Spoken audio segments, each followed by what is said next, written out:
Entonces continuemos. Le dije, Romanos es un contexto. Está hablando de opiniones. Corintios 8 es otro contexto. Está hablando de ídolos e idolatría. En el contexto sí hay comida, pero no está pensando como muchos de ustedes, si está hablando del cerdo o no del cerdo.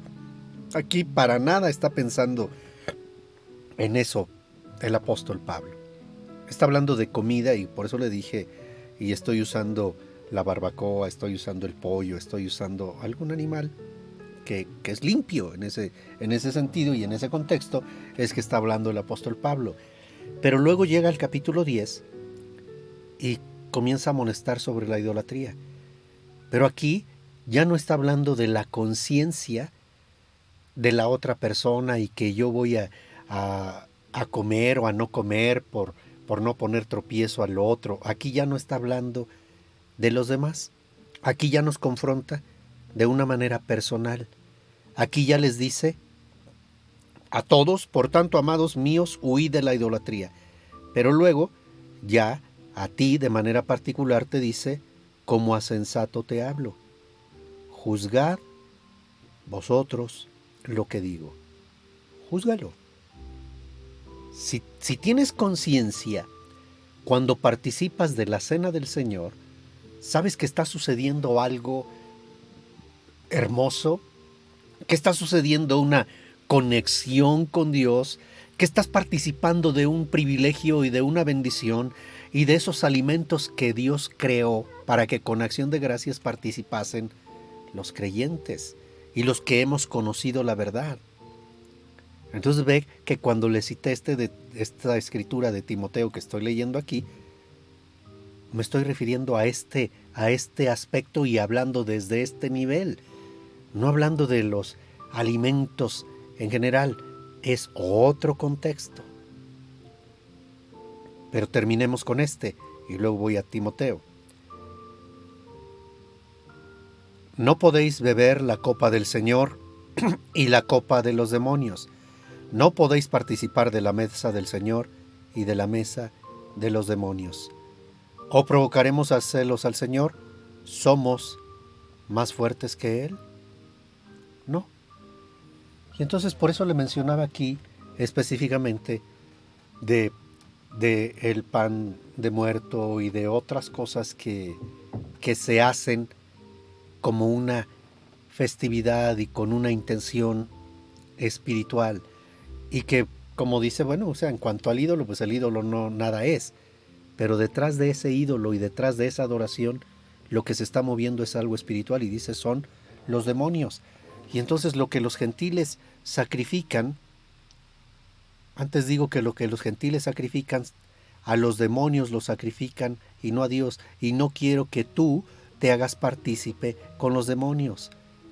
Porque en este caso ya estamos hablando de otro nivel en el que Dios tiene celo de ti. El Espíritu Santo tiene celo de ti y por eso dice, provocaremos a celos al Señor, ¿somos más fuertes que Él? La respuesta debería ser, no, no voy a provocar a celos al Señor, ¿verdad?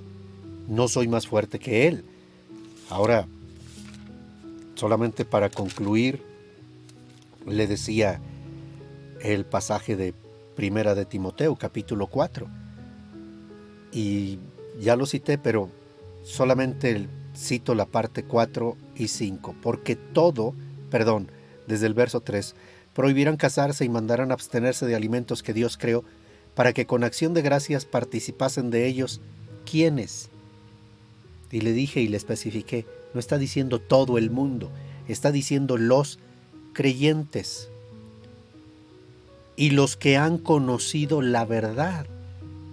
Y la verdad les ha dado cierta libertad y están en una libertad operativa, en una libertad creativa, en una libertad moral, que le da esa libertad de conciencia porque estás haciendo las cosas como Cristo piensa, como Cristo siente y como Cristo actúa. Y entonces esto te permite el privilegio de experimentar la libertad espiritual. Es decir, no estar atado ni estar provocando a celos al Señor, porque en lugar de estar adorando a Dios y conectado con Dios, estoy conectándome con los demonios. Ese es el contexto. Ese es el contexto en el que está hablando de estos pasajes.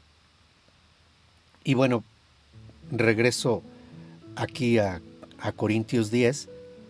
Dice el apóstol Pablo, todo me es lícito, pero no todo conviene. Todo me es lícito, pero no todo edifica. Ninguno busque su propio bien, sino el del otro. Y retoma el asunto de la conciencia.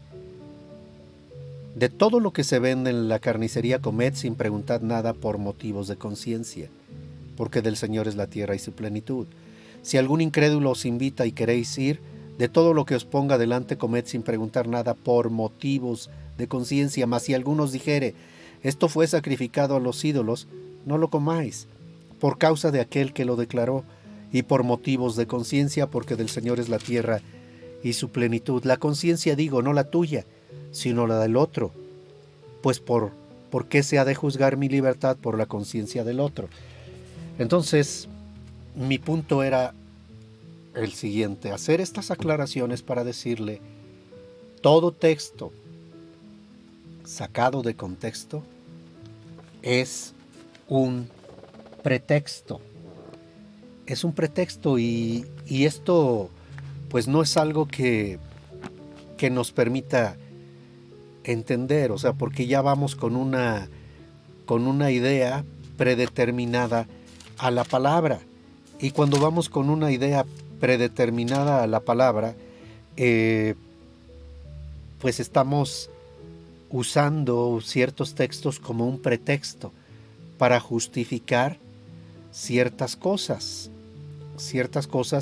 que yo pienso, que yo creo, que me gusta, pero que no debería justificar en ese sentido. El otro pasaje que quiero que veamos está, porque también me lo citaron, está, a ver, déjeme buscarlo.